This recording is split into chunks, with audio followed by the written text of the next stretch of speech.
Hi, I'm Pat Novak, and this is my daughter Kim. We would like to share some techniques of knitting on the knitting board. Now, over the past 6 years, we have made many beautiful double knit coats, sweaters, and accessories, all on the knitting board. The knitting board is a hand knitting tool that creates beautiful double knit. Now, by double knit, I mean a two-sided fabric. If you look at my scarf, you'll see that it is the same on both sides. There are no back sides. The process also eliminates a lot of training and effort on the part of the knitter, so therefore it's very fast and easy to learn. Now, the board itself consists of 2 strips of carved wood. Each strip of wood has 84 needles. Together they create 84 double stitches. The boards are separated by a wood spacer. This is our 1/2 inch spacing. This is the standard spacing that you will see most of the garments that we'll demonstrate are set at. However, you can take the spacer out, turn it around, and create other spacings. Let me show you. For example, if you look at my shorter board here, this board has the 1 inch spacer. This one is 1 1/4 inches. Now, these spacings are used primarily when you want to open up your stitch. You may have a larger gauge, and that's usually to create a more open, lacy effect.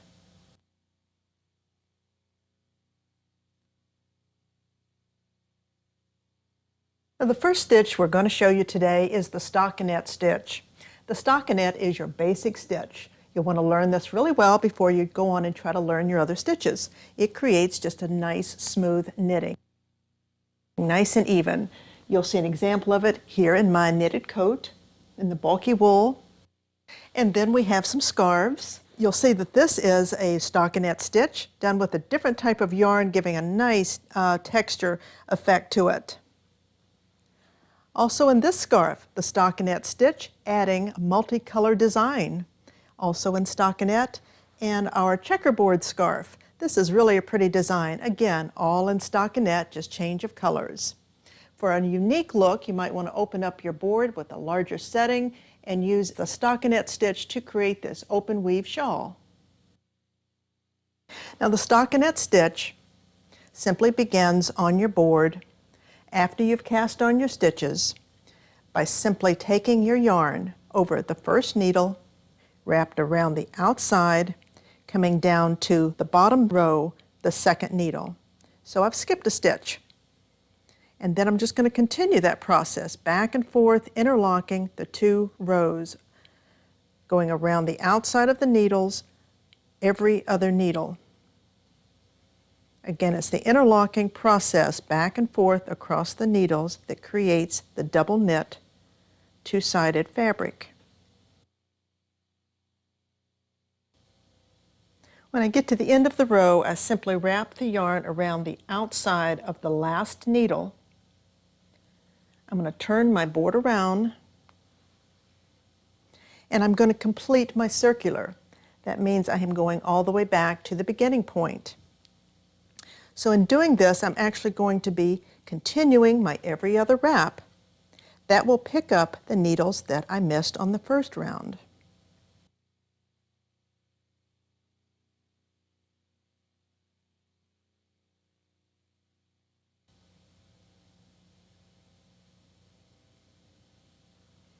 There, that's 1 complete row wrapped of the stockinette, and now we're ready to hook it over. To do that, I am simply going to go back to the last wrap and catch that stitch first. I like to do that because if I wanted to set the board down, walk away, and get involved in something else, I know I can always come back and my stitches will not have any tendency to come off the needles. They're ready and sitting here waiting for me. And the process of wrapping is simply to grab that lower wrap on the needle, lift it up and over the top of the needle, and then release. I need to do that to every one of my needles. This is the actual process of knitting.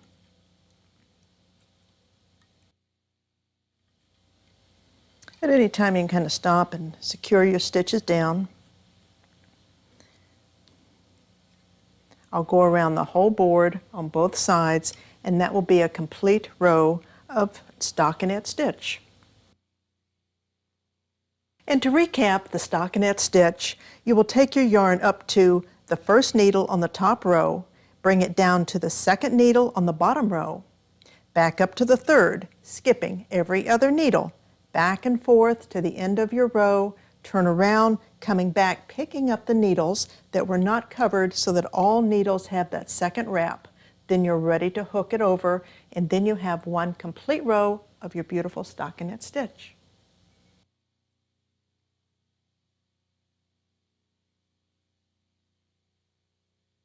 The rib stitch is used for cuffs and hemlines, but it can also be used for complete garments, like in this little vest. The stitch is very stretchy, but yet it retains its shape very well, and also makes a really nice turtleneck. Also in this scarf, this is done in a complete rib stitch. It scrunches up, and it makes a very nice wraparound scarf.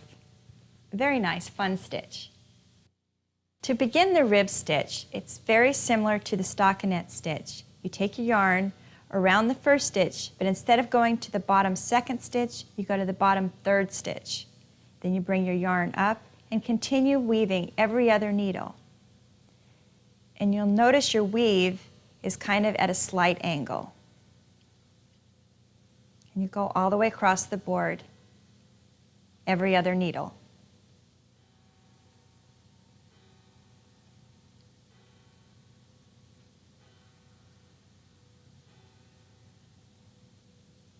When you get to the end of the board, you turn it around and you go back, picking up those needles that you skipped.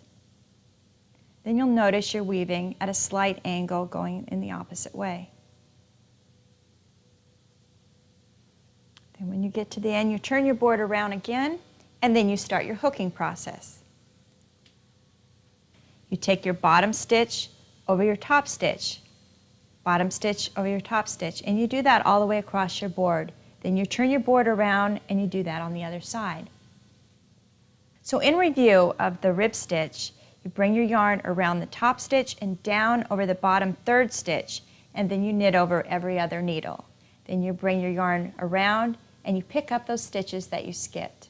You take your knit hook and you take, once again, like in the stockinette, you take your bottom stitch over your top stitch. And that's the rib stitch.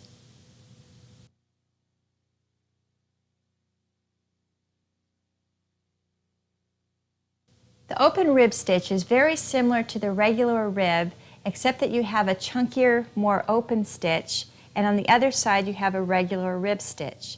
This stitch is really great for accents on pockets, collars, cuffs, and hemlines.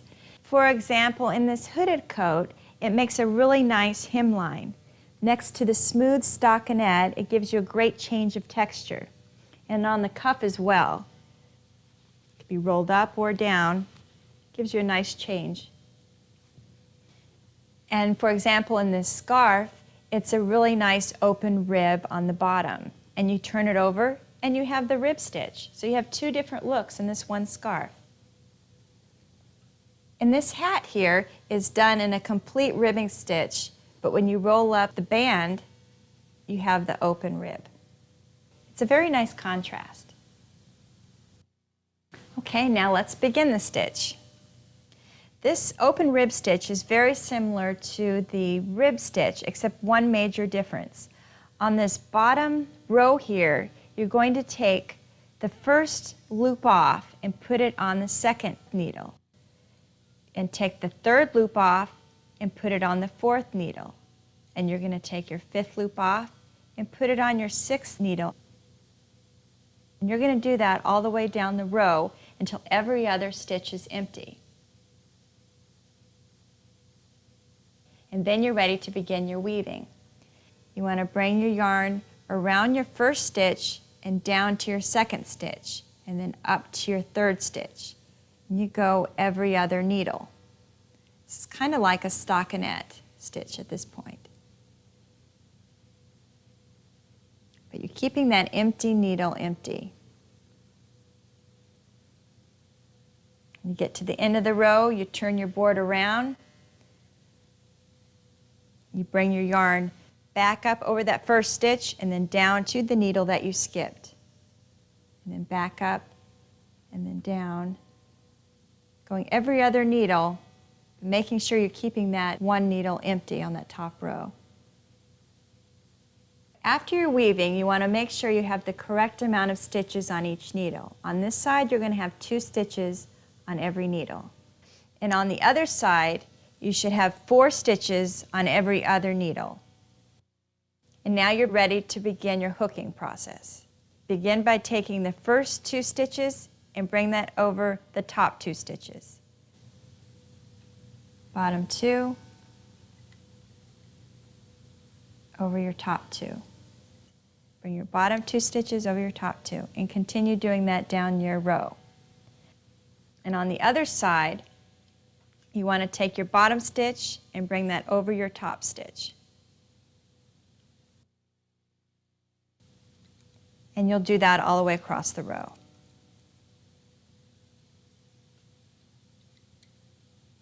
And that is your open rib stitch. So in review, you'll take off the first loop and put on the second needle, the third loop and put on the fourth needle, the fifth loop and put on the sixth needle, and you'll continue that on down the row to every other needle is empty. And then you're ready to begin your weaving process. After you've finished your weaving, you should have 2 stitches on every needle on this side, and on the other side, you should have 4 stitches on every other needle. Take your bottom 2 stitches over your top 2. On the other side, you want to take your bottom stitch over the top stitch. That is your open rib stitch.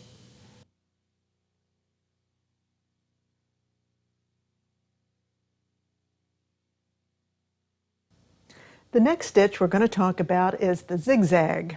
The zigzag is a really pretty border stitch, and it does just exactly what it sounds like. It kind of zigs back and forth. You'll see an example of it in my coat. This is our bulky cable coat, but we start out the cuffs and the hemline with the beautiful zigzag stitch. Doesn't that make a nice cuff? We also like to use the zigzag on some of our hat borders. And then we complement the scarf starting out with the same border. Now the zigzag stitch is knit a little bit differently than your other stitches because the weaving is all done in one pass of the board rather than the full circular. So let's begin. The weaving of the zigzag begins on the first needle on the top row. This weaving is done differently from a lot of your other stitches because what we're going to be doing is going consecutive on the first 3 needles, back to front. Once I wrap around that 3rd needle on the bottom, I'm going to bring my yarn back to the first needle on the top, creating a diagonal. From that point, I'm then going to go down to my 4th needle and continue covering every needle front to back, all the way down the row.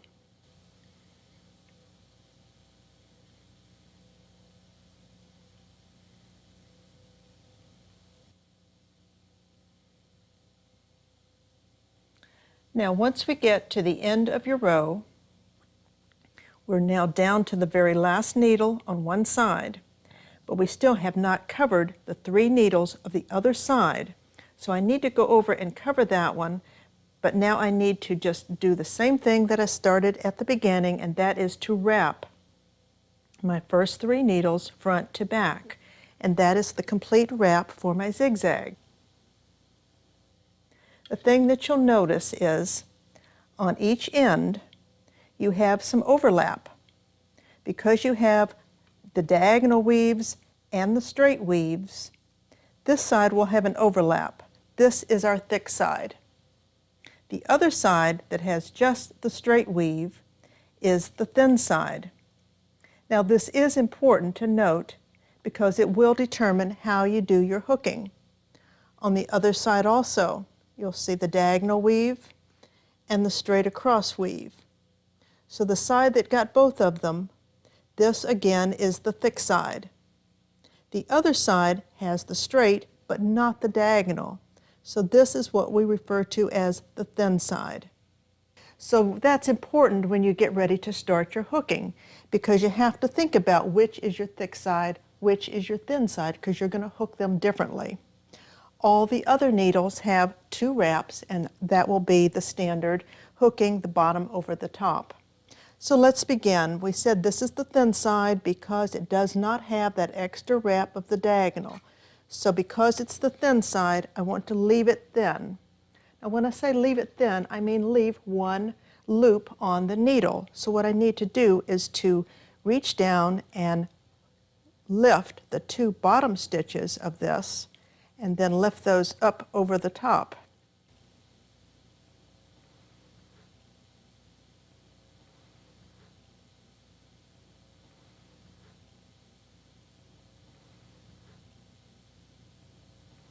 And then all the others you do just the bottom over the top.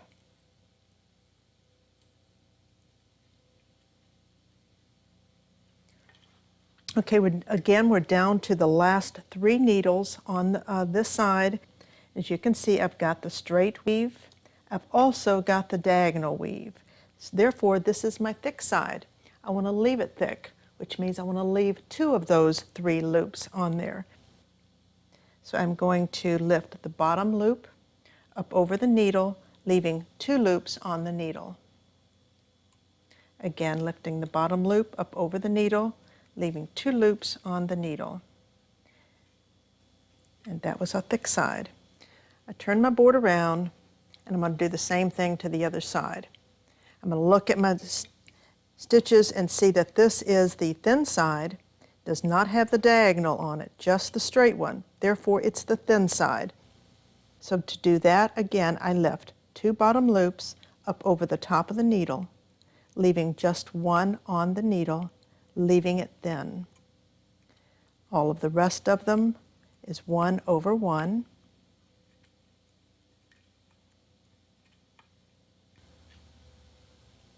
Okay, here we are at the last 3 again. I have my diagonal and also my straight loops across. So therefore, this again is a thick side.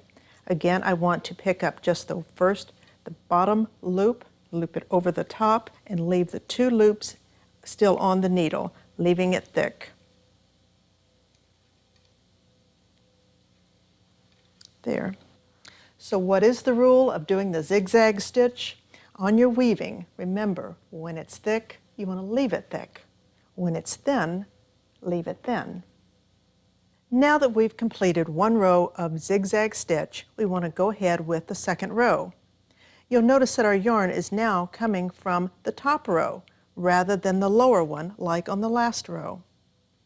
We're going to go ahead and do our first 3 needles back to front, bring it back for our diagonal, and then continue just as before. What you'll notice as you weave on this row, that you're now weaving in the opposite diagonal from the last row. This is the way the pattern of the zigzag is created. Now for a brief recap of your zigzag stitch, remember you start on your first needle, cover your first 3 needles front to back. Then you bring your yarn around the 3rd needle back up to the 1st, and you've created your diagonal. From that point, then you continue all of your needles back to front, covering the needle completely till you get to the end of your board. When you get to the end, simply cover your last 3 needles in the overlap. The side that has the overlap is your thick side. When you hook the thick side, you want to leave it thick. You want to take 1 stitch over the top 2, leaving 2 on the needle. On the other side, where the overlap did not happen, it has just the straight loops, then you want to leave that thin. And by doing that, you simply lift your bottom 2 loops up over the needle, leaving just 1. Remember your rule. When it's thick, leave it thick. When it's thin, leave it thin.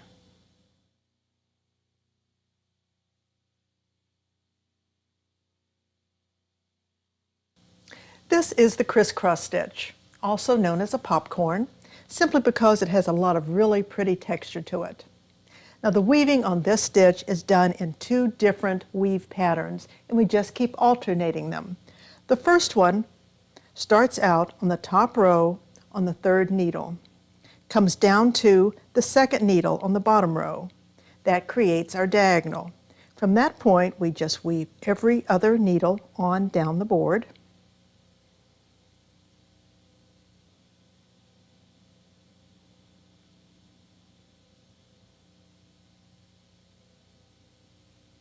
When you get to the end, you turn your board around.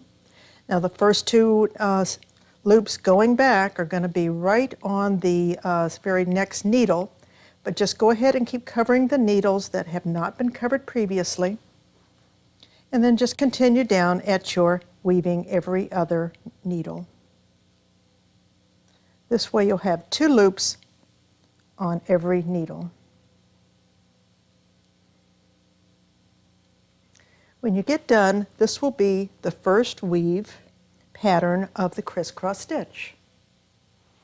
Then you simply hook over. That's going to be your bottom loop over the top. Just go all around your board, complete this row of knitting.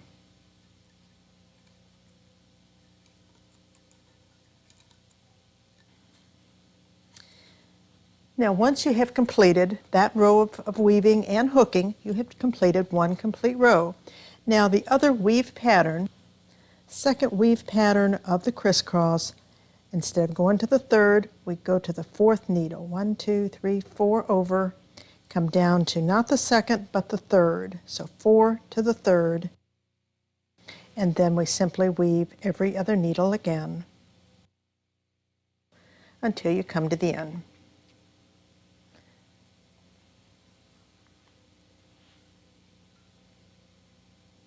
Just keep doing every other side, covering the needles that have not been covered, even though it's a little irregular at the beginning of the return.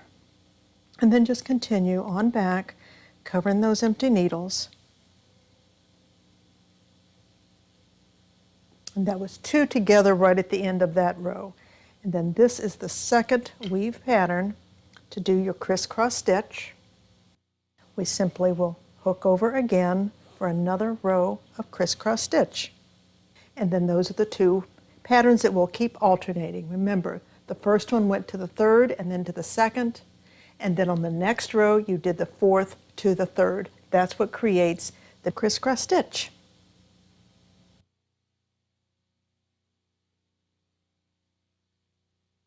This is the open braid stitch. It's our newest stitch, and it's very easy to do, has a lot of dimension, and it's like a stripe without the color change. It's basically a rib stitch with lacing in between.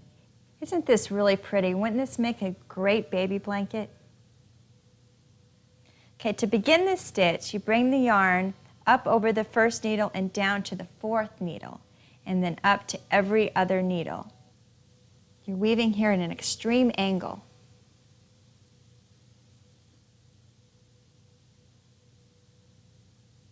When you get to the end of the board, it's kind of irregular. You're going to be doing a couple stitches close together to get all of them covered. Then you turn around the board, and then you pick up the needles that you skipped.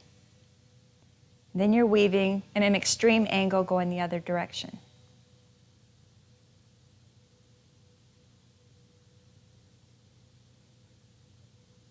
After you do your weaving, this is how your board should look. You're ready for your hooking. You'll take your bottom stitch over your top stitch, your bottom over your top all the way across. Then you'll turn your board around and you'll do that process again. And that is basically your open braid stitch. To review, you bring your yarn around your top needle down to your fourth needle and then every other needle. Get to the end of your board, turn your board around, and pick up the needles that you skipped. And that's your open braid stitch.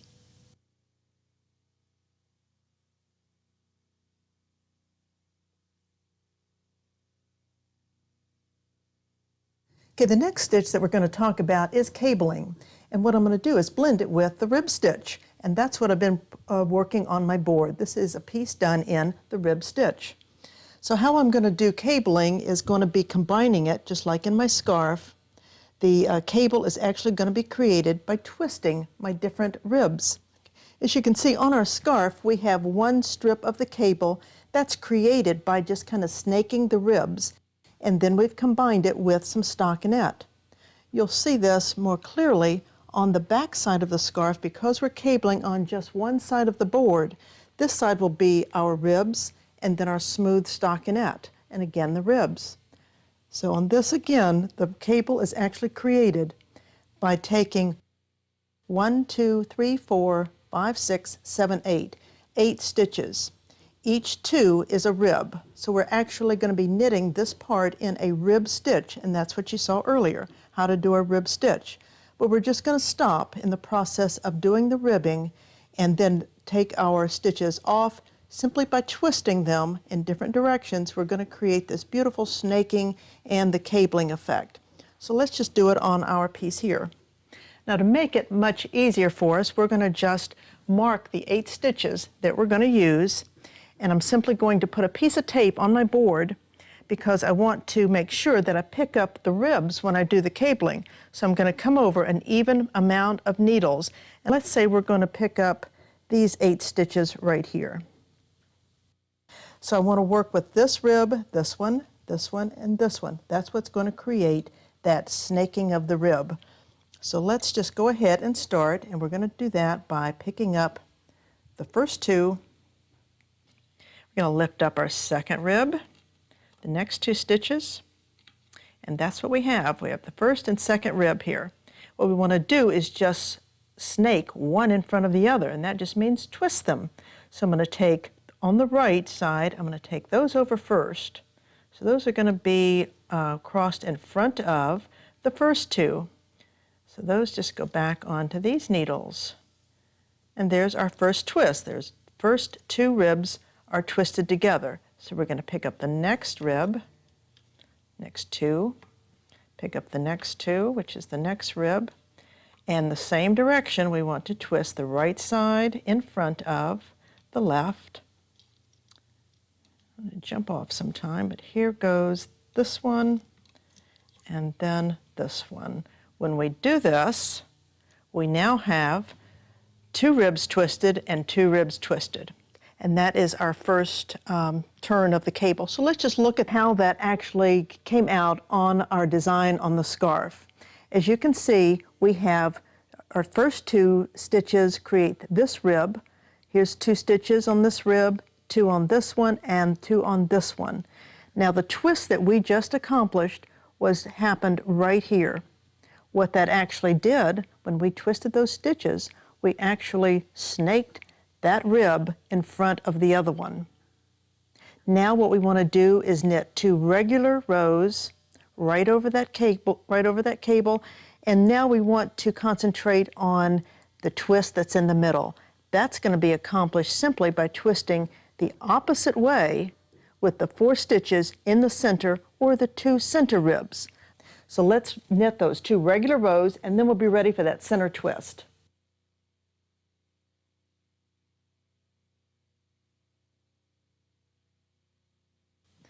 Now that those 2 rows are complete, what we want to do is that center twist. And this is going to be working with just the 4 stitches in the center of our cable, or the 2 center ribs. We're going to let those 2 outside ones just kind of snake to the outside. So let's just concentrate on the 2 in the middle.